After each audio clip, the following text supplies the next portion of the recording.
우리는 온라인 속에서 많은 사람들과 소통하게 됩니다. 유튜브를 보며 다른 사람들의 이야기를 듣고 댓글을 쓰기도 하고 좋아요를 누르죠. SNS를 하며 친구들과 이야기를 나누고 일상을 올립니다. 그러다 모르는 사람이나 친구의 SNS 지인 등 다양한 사람들과 대화를 하거나 쪽지를 주고받게 되기도 해요. 그렇게 오픈 채팅이나 채팅 앱을 이용하다 보면 이런 쪽지를 받기도 합니다.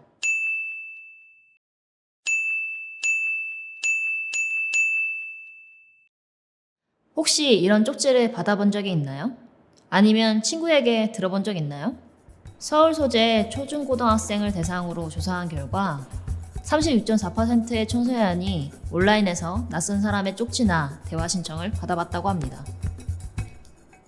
그렇게 온 쪽지 내용 중에는 개인정보를 알려달라고 하거나 대화를 통해 알아가자, 쉽게 용돈 버는 방법을 알려주겠다는 것들이 있었어요. 성매매의 법적 정의는 다음과 같습니다. 불특정인 상대로 금품이나 그 밖의 재산상의 이익을 수수하거나 수수하기로 약속하고 성교행위, 유사성교행위를 하거나 그 상대방이 되는 것. 좀 더 쉽게 풀어보자면 어떤 사람과 만나서 성행위 할 것을 이야기하고 그 대가로 돈을 주거나 재워준다고 하거나 모텔비를 내주거나 술, 담배를 사준다거나 기프티콘 등을 준다고 하는 것을 말합니다. 만나서 성행위 하는 것 외에도 자신이 원하는 사진이나 자유 영상 등을 찍어달라고 하기도 하고 입던 속옷이나 스타킹을 판매하라고도 합니다. 그 외에도 자기가 자유행위 하는 것을 보기만 해달라는 경우도 있죠.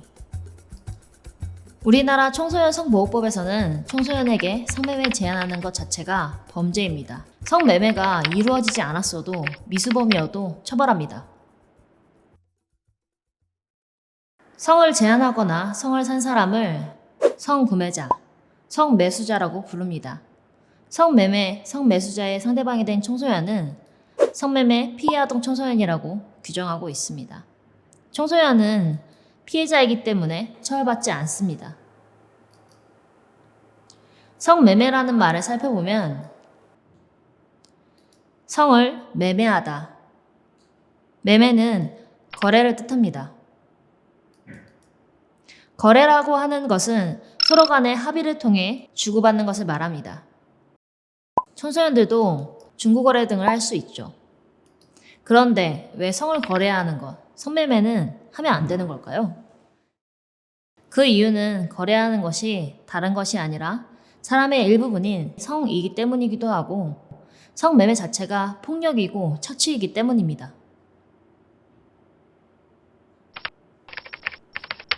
첫 번째, 왜 성을 거래하면 안 될까에 대해 이야기해 봅시다.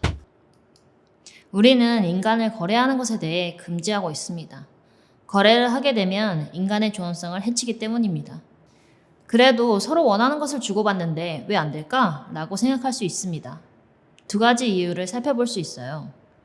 첫 번째는 대부분의 나라에서는 인신매매, 즉 사람을 사고 파는 것을 금지합니다.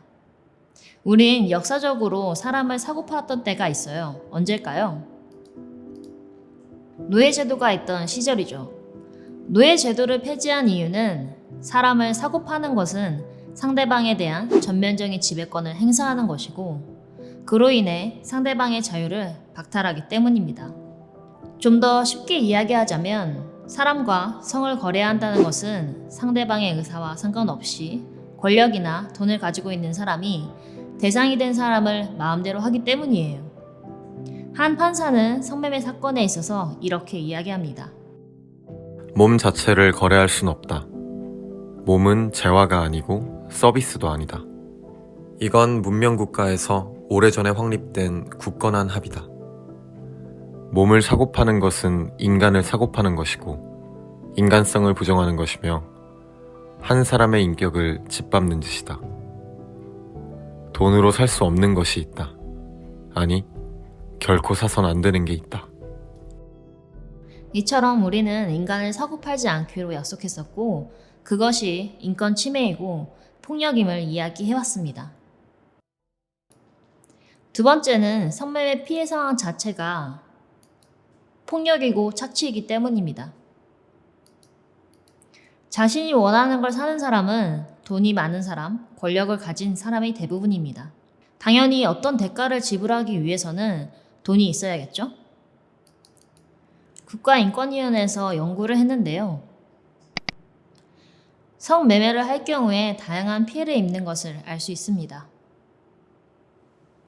표에서 빨간색은 피해가 매우 심각하게 일어난다는 걸 표시한 거예요. 대부분 빨간색이 반 이상을 차지하는 걸 볼 수 있죠. 그만큼 심각하게 나타납니다. 원치 않는 임신과 임신 중절을 하게 되기도 하고 성매매 환경에서 강간 등 성폭력 피해나 폭행, 협박 피해, 동영상 촬영과 유포 등을 당할 위험도 높습니다. 정신적으로 힘들거나 트라우마가 생기기도 합니다.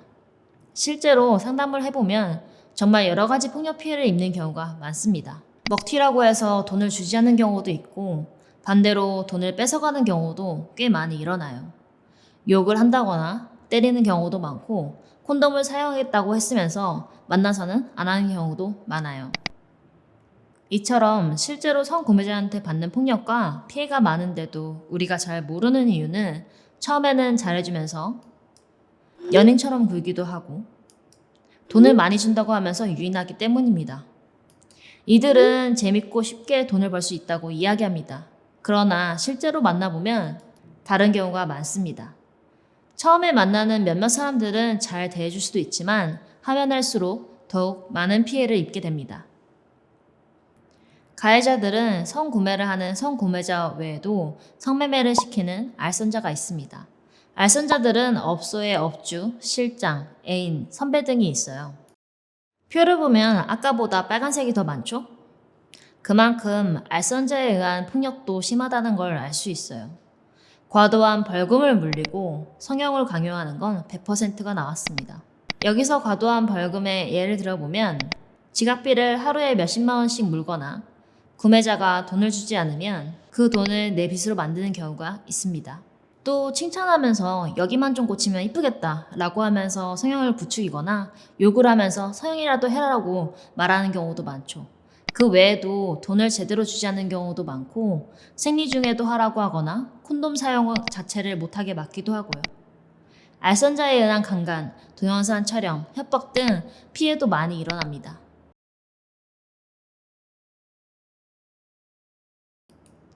이들은 처음에는 잘해주면서 이것저것 사주기도 합니다. 그래서 고마워했는데 알고 보면 내 빚으로 달아나는 경우도 있어요. 그렇게 빚을 지게 되면 도망가면 주변 사람들에게 알리겠다고 협박을 하기도 하고 다른 업소나 누군가에게 팔아 넘기기도 합니다.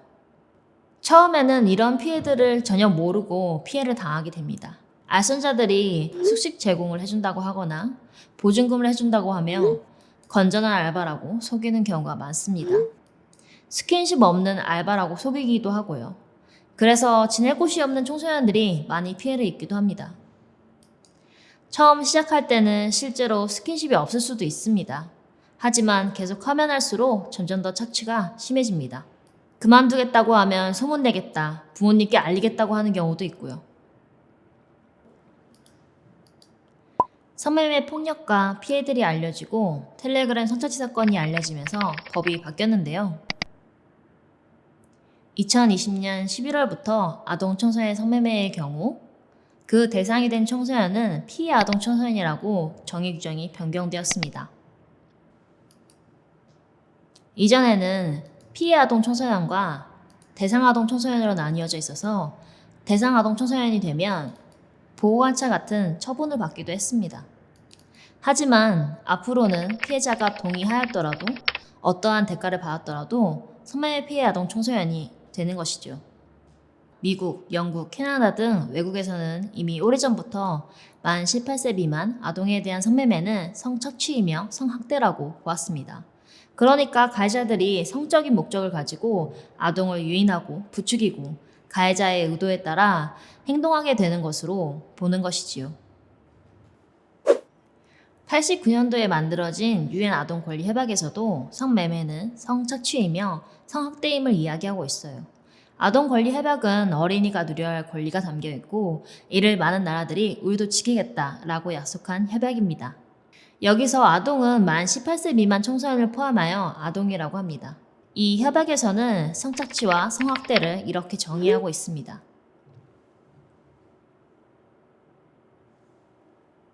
그 외에도 물리적인 힘을 쓰거나 억압을 동반하지 않아도 심리적으로 성적 피해를 주는 행위를 모두 성착취, 성학대라고 합니다.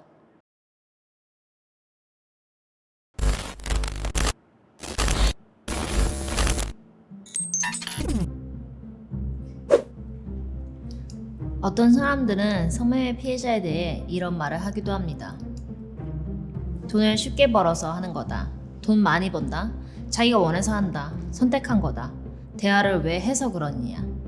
이와 같은 성매매 피해자에 대한 잘못된 편견과 인식은 어떤 점에서 문제적일까요? 사실 성매매는 구조적인 문제인데 이런 편견은 모든 책임을 개인이 지게 합니다.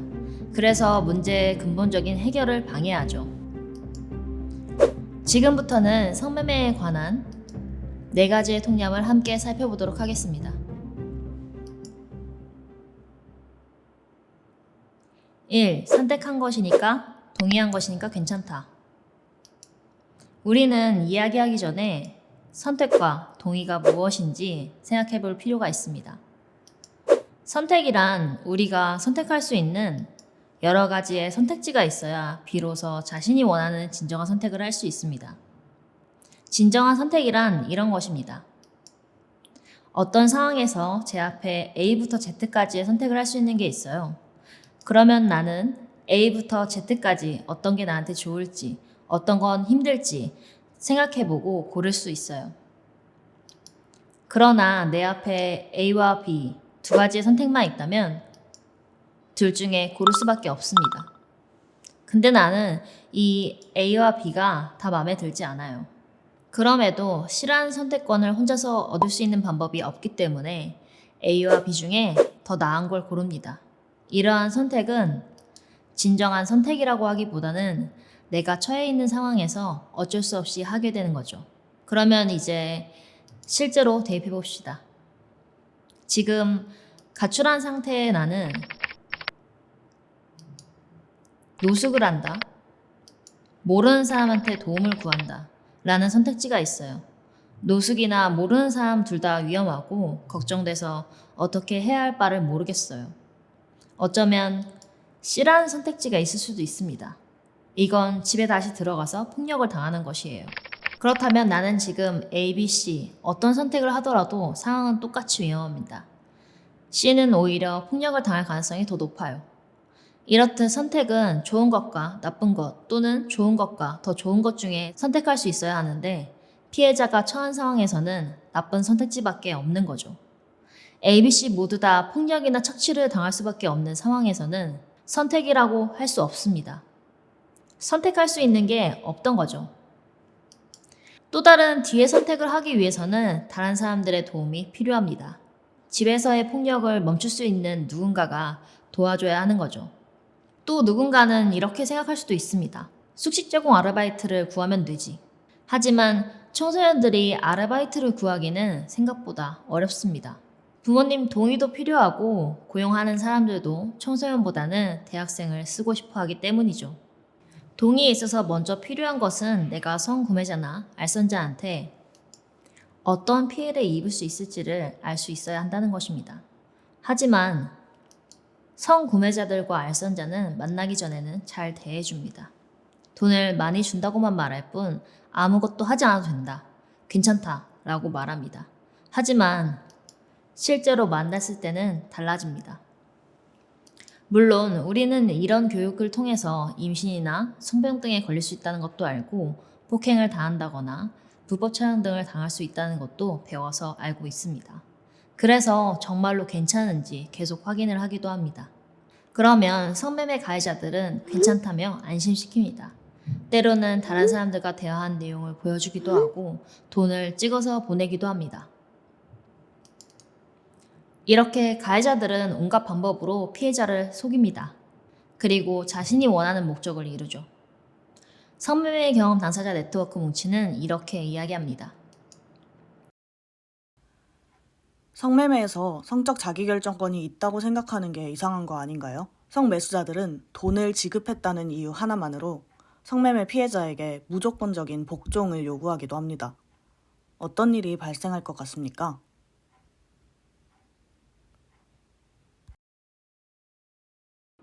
두 번째, 돈을 많이 번다, 쉽게 번다.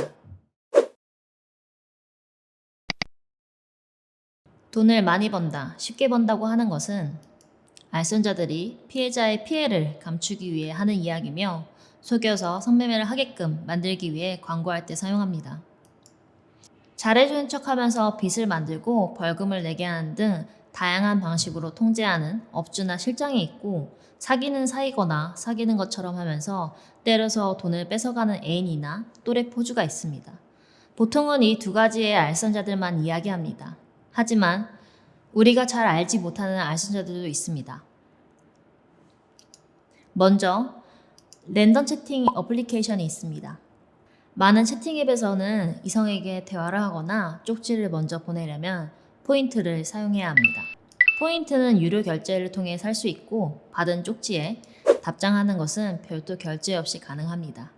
랜덤 채팅의 사업자는 포인트를 판매하여 많은 돈을 법니다. 앱에 광고를 띄워서 돈을 벌기도 합니다.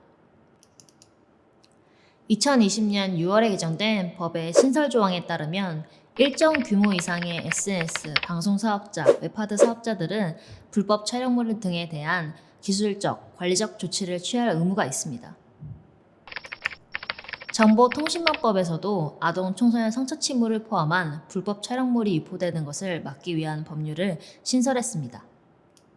하지만 방송통신심의위원회의 2021년 자료에 따르면 삭제 요청이 들어와도 사업자 판단에 따라 방치하거나 아예 신고 접수 건수에서도 제외시키는 것으로 밝혀졌습니다. 이용자들의 수가 많을수록 돈을 더 많이 벌기 때문에 모른 척 하는 것이겠죠? 그 외에도 모른 척하거나 알면서도 돈을 버는 사람들이 있습니다. 업소로 임대해주는 건물주, 모텔이 있고 병원, 약국, 사채업자 등이 있습니다. 이들은 우리가 평소에 이용하는 것보다 훨씬 비쌉니다. 알선자들과 함께 짜고 쳐서 피해자가 빚을 지게 하는 것이죠.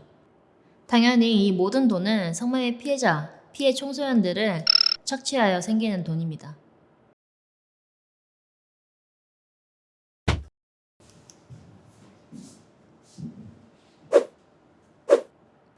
세 번째, 돈을 받았으니 피해도 감당해야 한다. 우리는 일하는 곳에서 상사한테 소위 갑질을 당하는 걸 보면 같이 분노합니다. 갑질하는 업체에 불모행동하자라고 이야기하기도 하고요. 그러니까 돈을 받는다고 해서 갑질을 하고 때리는 상사나 진상을 다 받아줘야 한다고 생각하지 않습니다. 돈을 받았다고 해서 가해자가 한 폭력이나 착취는 사라지지 않으니까요. 그리고 성매매 상황에서는 갑질이 아주 빈번하게 심각한 수준으로 일어납니다. 해외 인신매매 반대 연합에서는 이렇게 이야기합니다.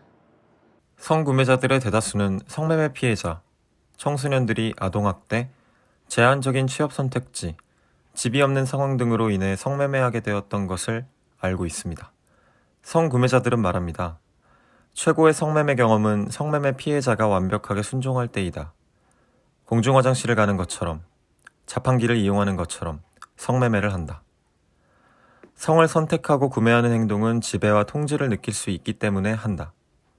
성구매자들은 자신의 욕구에 따라 성매매 피해자를 성적으로 이용할 수 있다는 특권의식 때문에 하는 것입니다.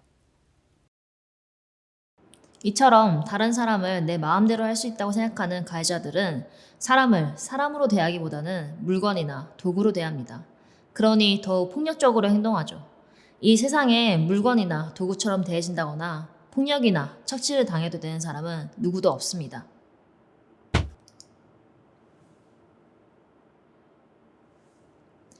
네 번째, 어떤 행동이, 모습이 피해자 같지 않다. 피해자들은 마치 계속 힘들어하거나 우울해하거나 어떤 모습일 것이라고 생각하는 경우도 있습니다. 하지만 피해자가 어떻든 어떤 모습이든 상관없이 가해자들이 한 폭력과 착취한 행동들은 사라지지 않습니다.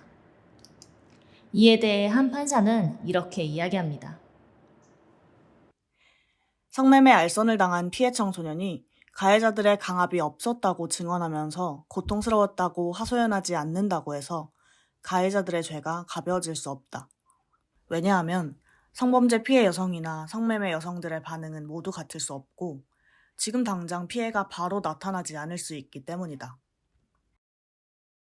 이렇듯 성매매로 인한 다른 피해들은 지금 당장 나타나지 않을 수도 있습니다.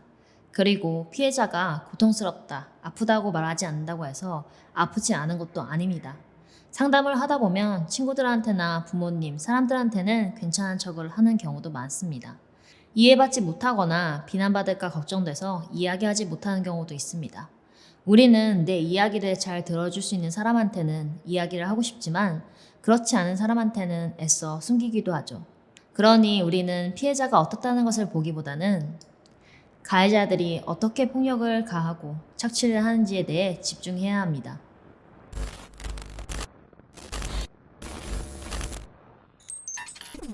지금까지 성매매가 왜 폭력이고 착취인지에 대해서 알아봤습니다. 이번에는 실제로 어떻게 성착취가 일어나는지, 왜 자꾸 이런 일은 많아지고 반복되는지를 살펴보려고 해요.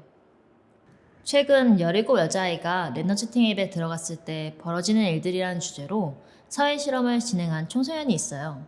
청소년을 상대로 실제로 어떤 성적 유인이 일어나는지를 살펴보려고 했대요. 그리고 청소년 성매매가 왜 위험한지, 성매매 피해가 청소년에게 어떤 영향을 끼치는지 관련 단체 활동가의 설명도 들어봤어요.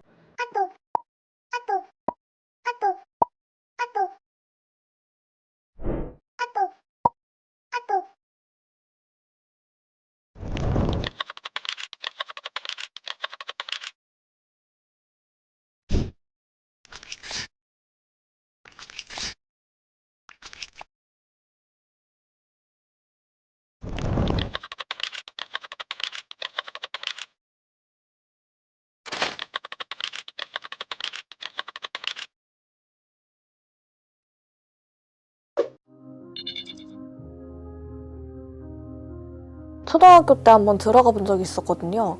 근데 그때도 이제 실험 내용이랑 똑같이 나쁜 사람들이 이렇게 접근을 해와서 저에게 성매매를 요구를 하고 알선을 해주겠다고 요구를 하고 그런 일들이 있었어요.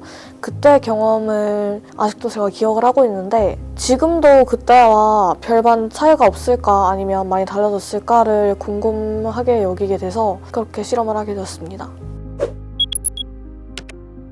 실험을 시작하고 얼마 되지 않아서 저보고 조건 만남 하시나요? 도와드릴까요? 40만 원 드릴 테니까 뭐 어디로 나오세요? 라고 말이 나왔거든요. 친한 오빠 동생 사이로 지내고 싶다라고 접근을 해서 먼저 자기의 정보를 다 까요. 자기는 몇 살이고 어디 살고 그 다음에 이름 뭐고 그런 걸 다 까고 나서 이제 저한테도 내가 이렇게 깠으니까 너도 까자. 잘해줄게 라고 이렇게 유도를 하는 그런 사람이 한 명 있었습니다. 1시간 반 동안 사회 실험을 했고 21명한테 성적인 메시지가 왔고 21명 중에 12명은 성매매 알선 및 유도, 2명은 몸사진 전송 유도, 나머지 7명은 성희롱 등이었습니다. 2개는 이 앱은 성인 전용 애플이니 들어오지 마세요, 미성년자 들어오지 마세요 라고 경고문을 띄워놓긴 했는데 제가 가명을 사용하고 가짜 나이를 사용하고 가짜 생일을 사용하니까 대부분 다 뚫리는 것으로 나왔습니다. 제 나이 또래 청소년들이 마음만 먹으면 쉽게 조건 만남 사기나 아니면 조건 만남이라든가 성매매에 접근하고 또 피해를 볼 수 있겠다라는 생각이 들었어요.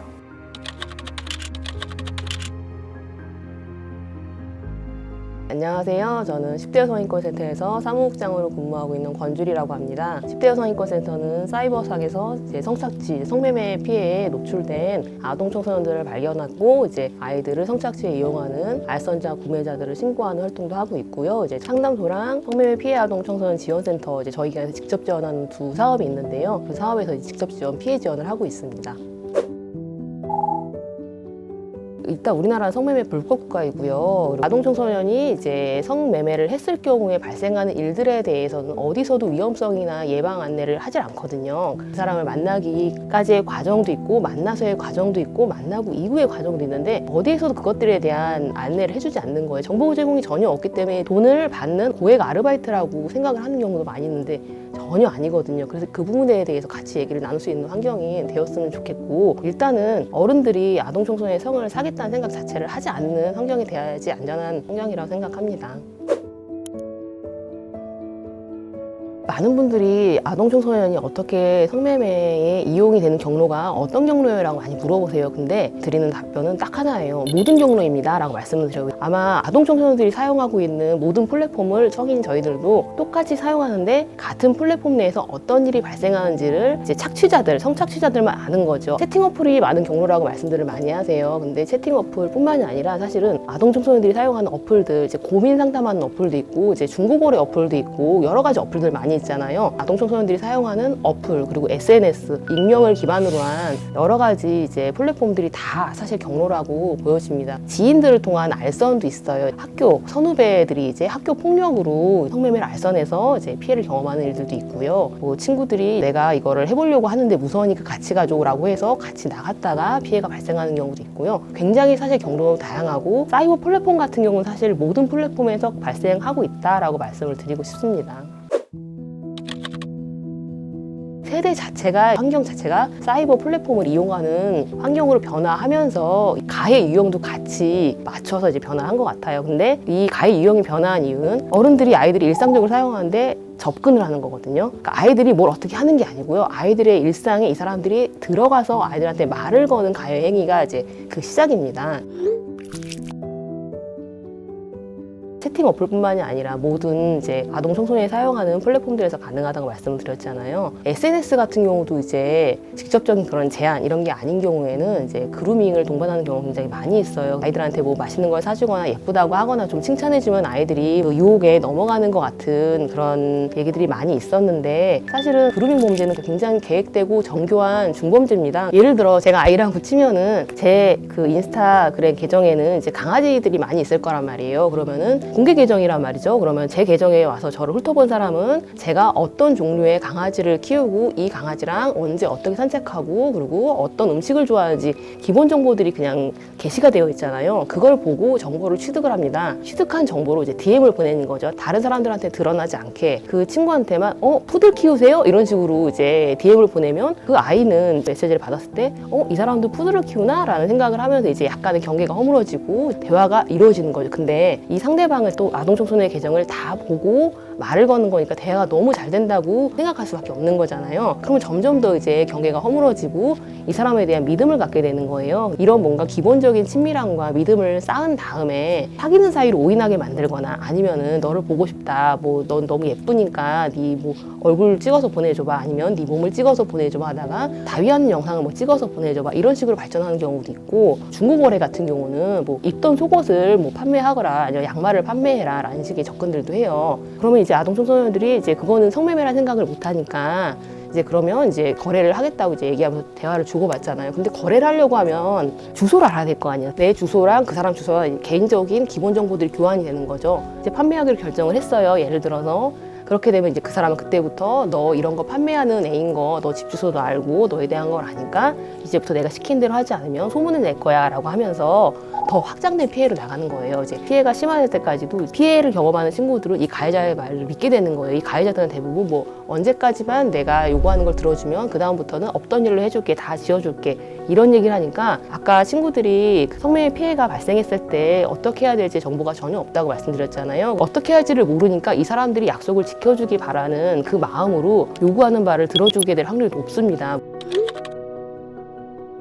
사실 저는 덫이라고 생각하거든요. 성매매로 연결이 될 거라고 생각하지 못한 상황에서 발생하는 성매매들이 굉장히 많이 있습니다. 그래서 성매매로 귀결이 되는 거죠. 이제 시작은 성매매로 시작하는 게 아니어도 일단은 그 덫 때문에 내가 그만두고 싶어도 그만두기 어려운 환경들이 만들어지는데요. 실제로도 성매매 상황까지 이제 귀결이 됐을 때 그 상황 안에서도 발생하는 여러 가지 변수들이 있잖아요. 상대방이 한 명일 수도 있고 현장에서 아이를 착취한 사람이 한 명 이상일 수도 있는 거잖아요. 그 상황에서는 내가 어떻게 할 수 있는 것들이 없어요. 내가 안전을 담보가 받지 못하는 거죠. 성매매 상황에서 사진 영상 촬영을 불법적으로 당하는 경우도 많이 있고, 불법적으로 촬영 당한 걸 모르고 있다가 이제 나중에 헤어지고, 그때부터 또 내가 그때 너를 찍어놨는데 이거를 유포할 거야, 유포되지 않으면 어떻게 해야 되겠어 라고 하면서 또 다른 일로 이어지는 거죠.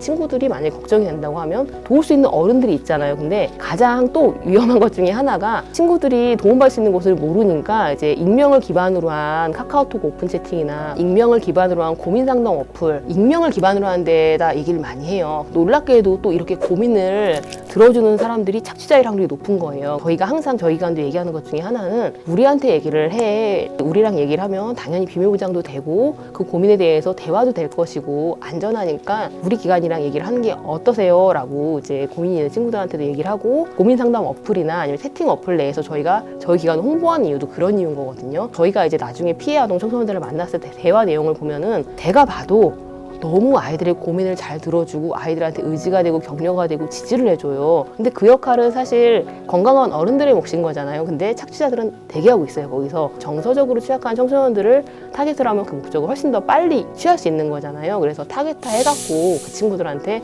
접근을 하는 경우가 많이 있어서 꼭 공인된 전문기관과 상담을 하라고 저희도 안내를 하고 있습니다.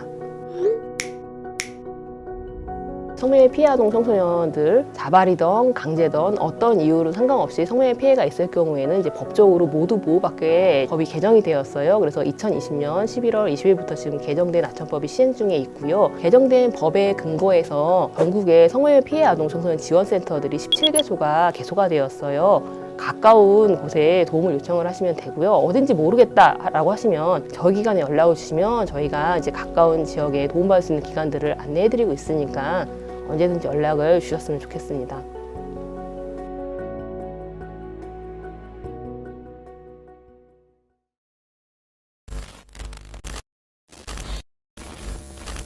혹시 온라인 그루밍에 대해 들어봤나요?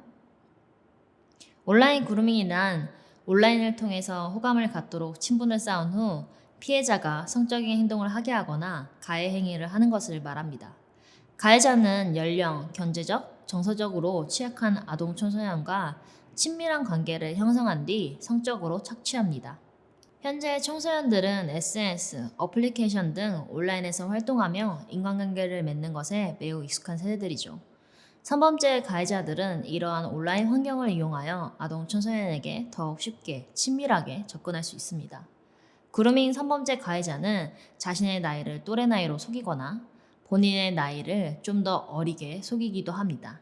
피해자에게 선물이나 기프티콘을 주거나 공통의 관심사가 있는 것처럼 꾸미기도 해요. 이렇게 친밀감을 형성하고 신뢰를 얻어서 피해자를 조종합니다. 온라인 그루밍을 통한 청소년 성매매 피해가 많이 알려지면서 미리 예방하기 위한 사회의 움직임도 활발해졌어요. 다음 영상에서는 온라인 그루밍 처벌법이 어떤 과정을 거쳐 만들어졌는지, 그리고 그 수사는 어떤 식으로 이루어지고 있는지를 살펴보려고 합니다. 정서적인 지지를 해주며 사진이나 영상물을 착취하는 이른바 온라인 그루밍에 대한 경찰의 위장 수사가 허용됩니다. 미성년자를 유인해 성을 착취하면 처벌을 할 수 있도록 별도의 규정을 만들기로 했습니다.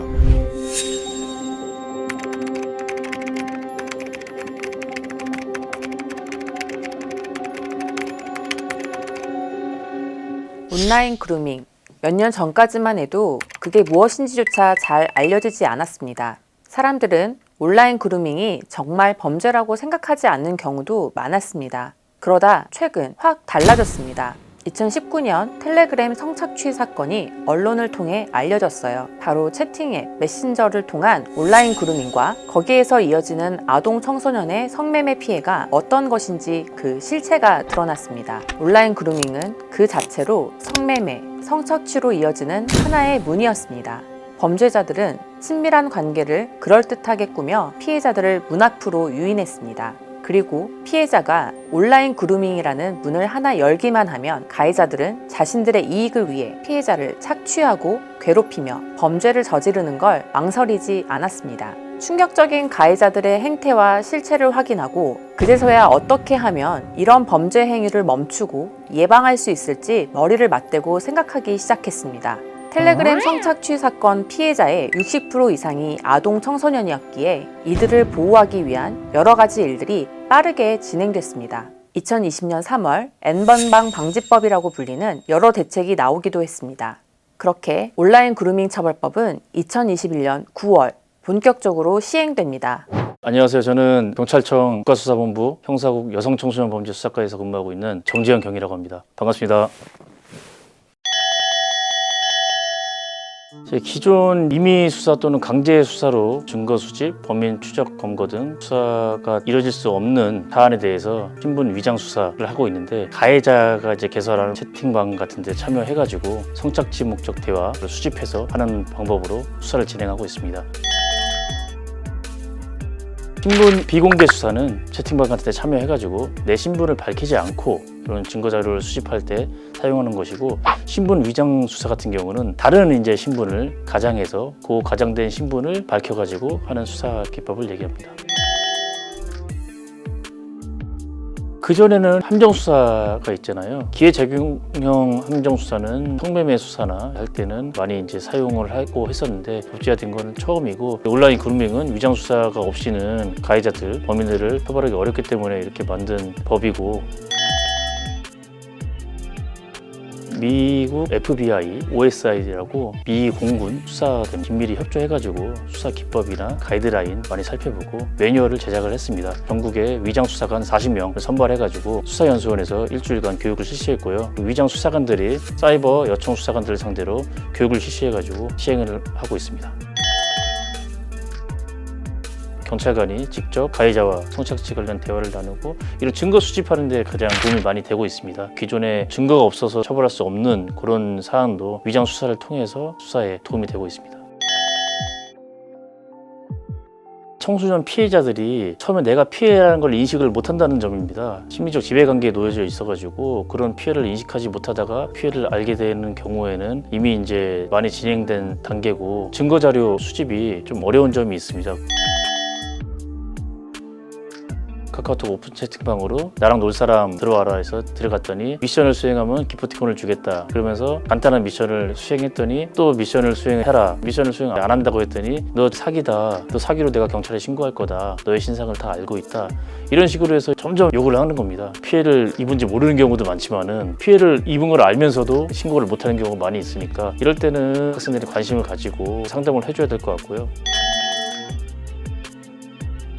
낯선 사람이 오픈 채팅방 등에서 기프티콘을 선물해 주겠다, 아니면 이 미션을 수행하면 게임 아이템을 주겠다, 이렇게 해서 접근하는 경우 온라인 그루밍 범죄로 이어질 가능성이 가장 높습니다. 이렇게 접근하다 보면은 이런저런 일상적 대화를 해가지고 심리적 지배를 하는 겁니다.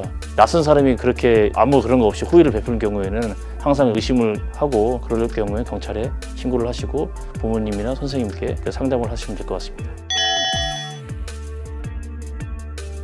우선은 경찰에 신고하는 게 가장 최선의 방법이라고 생각됩니다. 학생들이 경찰에 신고하는 게 만약에 어렵다면은 부모님이나 선생님에게 알려가지고 경찰에 신고할 수 있도록 그렇게 조치가 하는 게 가장 좋을 것 같고요. 피해를 입었을 때 신고하는 게 어려울 거라고 생각되고 저희도 그에 공감을 합니다. 그렇지만은 신고를 하는 게 가장 최선의 예방이라고 생각이 되고요. 그런 신고를 할 때는 증거 자료 같은 거를 삭제하지 않고 경찰에 그대로 제출을 하시는 게 가장 좋을 것 같습니다. 아동청소년 성매매 특히 피해자 같은 경우는 성폭력 범죄 피해자랑 똑같이 처음부터 그렇게 수사를 진행을 하고 있습니다. 무슨 톡 하면서 만남을 하는 그런 방은 좀 가급적 안 들어갔으면 좋겠고, 오픈 채팅방 같은 데서도 많이 있기 때문에 그런 것도 좀 주의를 해서 이용을 해야 될 것 같습니다.